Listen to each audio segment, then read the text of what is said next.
Harry Potter story book में आपका स्वागत है। आज की स्टोरी है होक्रक्स पार्ट 7। आज की स्टोरी में मैं आपको स्टोरी के साथ कुछ फैक्ट्स और थियरीज भी बताऊंगी।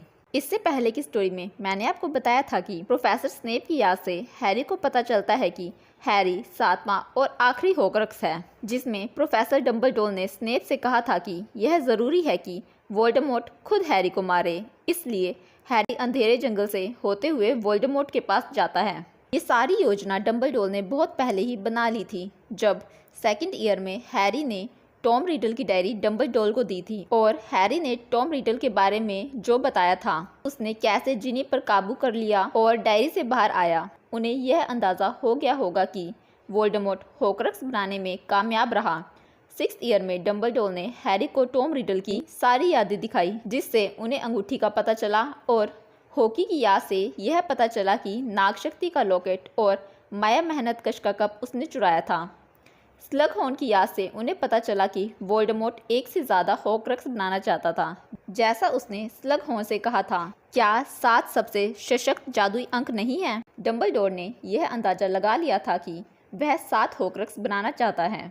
4 का तो उन्हें पता चल गया था। 5वां चंद्रिका चीलघात या गरुड़ द्वार की किसी वस्तु को बनाना चाहता होगा। डम्बलडोर की मौत के बाद हैरी ने 5वें होक्रक्स यानी चंद्रिका चीलघात की किरीट का पता लगा लिया था और हो सकता है वोल्डेमॉर्ट ने गरुड़ द्वार की तलवार को होक्रक्स बनाने का सोचा होगा, पर हो सकता है उसे कभी तलवार मिली ही नहीं होगी, क्योंकि उसे केवल एक सच्चा गरुड़ द्वार ही टोपी से निकाल सकता था और शायद यह सबसे कम सुरक्षित होक्रक्स होता, क्योंकि यह किसी भी सच्चे गरुड़द्वारी को मिल सकती थी। 6ठा होक्रक्स नगीनी है, यह उन्हें हैरी से ही पता चला। जब 5th ईयर में हैरी ने डम्बलडोर को बताया कि मिस्टर वीजली को उसने अपने सपने में देखा और वह घायल है, तब हैरी ने बताया कि उन्हें सांप ने घायल किया है और सांप वो खुद था।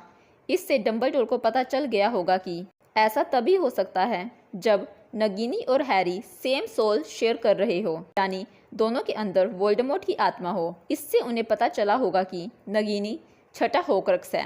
अंधेरे जंगल से वोल्डेमॉर्ट के पास जाते हुए हैरी को अचानक सुनहरी गेंद याद आई और उसने उसे निकाला, जिस पर लिखा था, मैं अंत में खुलती हूँ। उसने गेंद को होठों पर दबाया और बोला, मैं मरने वाला हूँ।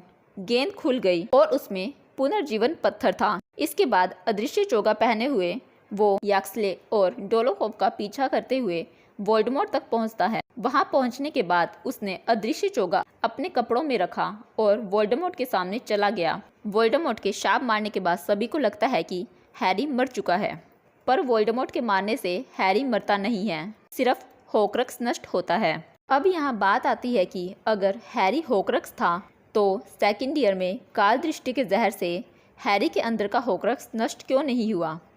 इसका जवाब मैंने होक्रक्स पार्ट 1 में दिया है। होक्रक्स को नष्ट करने के लिए उस वस्तु का नष्ट होना ज़रूरी है, लेकिन ज्वाला के आंसू ने घाव को भर दिया था, जिससे हैरी के अंदर का होक्रक्स भी बच गया था। फर्स्ट टाइम जब वोल्डेमॉर्ट हैरी को मारने आया था, तब लिली के सैक्रिफाइस ने हैरी की जान बचाई थी और शाप पलट गया था, जिससे वोल्डेमॉर्ट का शरीर खत्म हो गया था। यह एक ब्लड मैजिक था, इसलिए जब वोल्डेमॉर्ट प्रोफेसर क्विरल की मदद से हॉगवर्ट्स वापस आया और तब उसने हैरी को मारने की कोशिश की, तब वो उसे छू नहीं पाया था, क्योंकि लिली का सैक्रिफाइस अभी भी उसकी रक्षा कर रहा था और यह एक ब्लड मैजिक था। इसलिए स्कूल के 4th ईयर में वोल्डेमॉर्ट ने अपना शरीर पाने के लिए हैरी का खून लिया था, जिससे लिली का प्रोटेक्शन जो हैरी के अंदर था, अब वो वोल्डेमॉर्ट के अंदर भी था, तो वोल्डेमॉर्ट हैरी को छू सकता था। और इस बार भी हैरी वोल्डेमॉर्ट से बच निकलता है, क्योंकि दोनों की छड़ियाँ जुड़वा थी और दोनों के टकराने से वोल्डेमॉर्ट की छड़ी ने उन लोगों की आत्मा बाहर आती है जिन्हें उसने लास्ट टाइम मारा था, जिसमें मेन थे सेड्रिक, लिली और जेम्स पॉटर, जो हैरी की मदद भी करते हैं। अब हम बात करते हैं कि हैरी फॉरबिडन फॉरेस्ट में वोल्डेमॉर्ट से बचा कैसे। वो मौत के तोहफों का मालिक था, लेकिन ऐसा नहीं है, क्योंकि एल्डर वॉन्ड हैरी की थी, पर उस टाइम वोल्डेमॉर्ट उसे यूज़ कर रहा था। पुनर्जीवन पत्थर मरे हुए को जिंदा करता है, या फिर हम कह सकते हैं वो उन्हें हमारे सामने लाता है, लेकिन वो मरने से बचाता नहीं है। और अदृश्य चोगा हैरी की जेब में था और वह ओढ़ने पर ही काम करता था। स्पेल ने सिर्फ होक्रक्स को मारा। ऐसा नहीं हो सकता। होक्रक्स सिर्फ काल दृष्टि के दांत और शैतानी आग से नष्ट होता है, और गरुड़द्वार की तलवार ने जब काल दृष्टि को मारा तब तलवार ने उसके जहर को सोख लिया था, क्योंकि तलवार पर मिट्टी या जंग का असर नहीं होता था, क्योंकि तलवार सिर्फ उसे सोखती थी जिससे वो और ताकतवर बनती। पहले के सभी होक्रक्स पर काला शैतानी जादू था जिसे वोल्डेमॉर्ट ने उनकी सुरक्षा के लिए किया था, पर हैरी एक होक्रक्स है, यह बात वोल्डेमॉर्ट को भी नहीं पता थी, इसलिए उस पर कोई सुरक्षा नहीं थी। इसलिए किलिंग कर्ज ने होक्रक्स को नष्ट किया। लिली का ब्लड मैजिक वोल्डेमॉर्ट के अंदर भी था, इसलिए जब तक वोल्डेमॉर्ट जिंदा रहता तब तक हैरी को भी कुछ नहीं हो सकता था।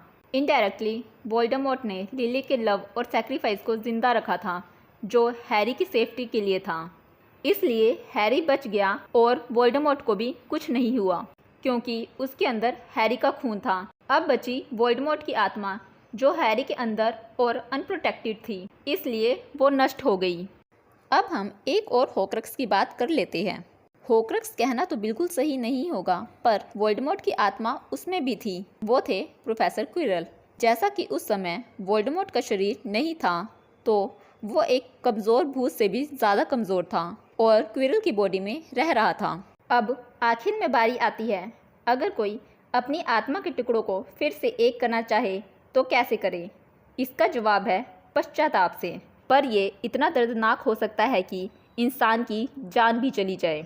इस तरह 7वां होक्रक्स वोल्डेमॉर्ट ने खुद किलिंग कर्ज से नष्ट किया। ये थी होक्रक्स पार्ट 7 की कहानी। अब मैं जल्दी लौटूंगी अपनी अगली कहानी के साथ।